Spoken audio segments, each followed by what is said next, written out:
Hi കൂട്ടുകാരെ, എല്ലാവർക്കും സുഖം തന്നെയല്ലേ?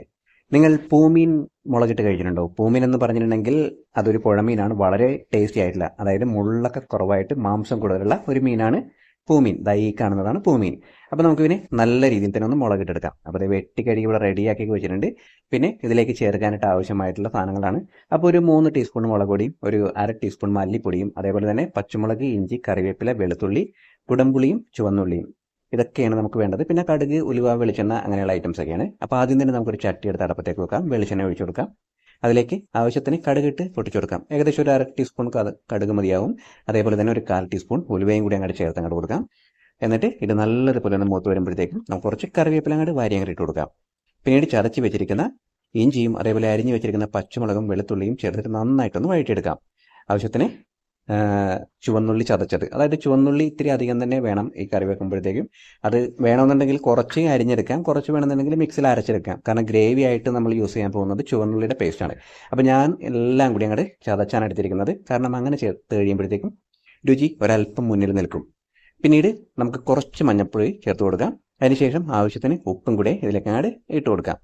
അതിനുശേഷം വീണ്ടും നല്ല രീതിയിൽ ഇതേപോലെ അങ്ങോട്ട് ഇളക്കിയിട്ട് ആ ഉപ്പും മഞ്ഞൾപ്പൊടിയും എല്ലാ ഭാഗത്തേക്കും അങ്ങോട്ട് ആവുന്നത് വരെ നമുക്കിവനെ ഒന്ന് റെഡിയാക്കി കൊടുക്കാം. ഇപ്പം എല്ലാ ഭാഗത്തേക്കും ആയിട്ടുണ്ട്. ഇനി നമ്മളുടെ മഞ്ഞൾപ്പൊടി ഇട്ടിരിക്കുന്ന കൂട്ടിലേക്ക് ഇതേപോലെ തന്നെ മുളക് പൊടിയും മല്ലിപ്പൊടിയും അങ്ങോട്ട് ചേർത്ത് അങ്ങോട്ട് കൊടുക്കാം.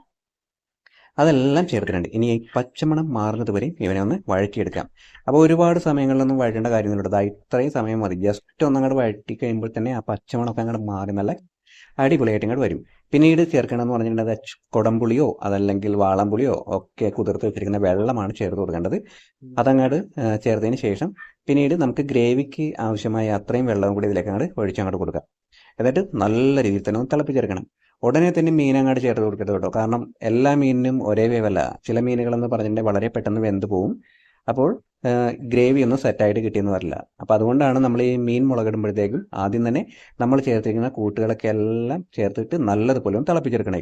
നല്ലപോലെ തിളച്ച് കഴിയുമ്പോഴത്തേക്കാണ് ആ പുളിയും ചുവന്നുള്ളിയും പച്ചമുളകും ഇഞ്ചിയും ഒക്കെ ഒന്ന് ശരിക്കും അതിൻ്റെ ഫ്ലേവറൊക്കെ പുറത്തേക്ക് വരുള്ളൂ. അതിനുശേഷം നമുക്ക് കട്ട് ചെയ്ത് വെച്ചിരിക്കുന്ന മീൻ കഷ്ണങ്ങളും കൂടെ ഇതിലേക്ക് അങ്ങോട്ട് ഇട്ട് കൊടുക്കാം. നന്നായിട്ട് ഇളക്കി ആ വെള്ളത്തിലേക്ക് ഒന്ന് മുക്കി അങ്ങോട്ട് താഴ്ത്തി അങ്ങോട്ട് വെക്കാം. അതിനുശേഷം ഇവനെ നല്ല രീതിയിൽ ഒന്ന് വേവിച്ചെടുക്കാം.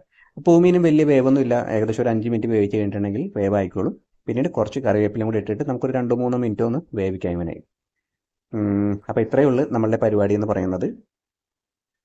അപ്പോൾ എന്തായാലും നമ്മളുടെ മീൻ കറി ഇവിടെ തയ്യാറായിക്കൊണ്ടിരിക്കുന്നതാണ്. ഇനി നമുക്ക് ഇവനൊന്ന് തുറന്ന് നോക്കാം. ഇപ്പോൾ ഏകദേശം 1 മണിക്കൂറോളമായി മീൻ ഇറക്കി വെച്ചിട്ട് തുറന്ന് കഴിഞ്ഞപ്പോഴത്തേക്ക് നല്ലതുപോലെ ഒന്ന് എണ്ണയൊക്കെ തെളിഞ്ഞ് നല്ലപോലെ ചാറൊക്കെ നല്ല സെറ്റായിട്ടൊക്കെ ഇരിപ്പുണ്ട്. അപ്പോൾ കണ്ടല്ലോ പൂമീൻ കറി എങ്ങനെയാണ് മുളകിട്ട് വെക്കുന്നതെന്ന്.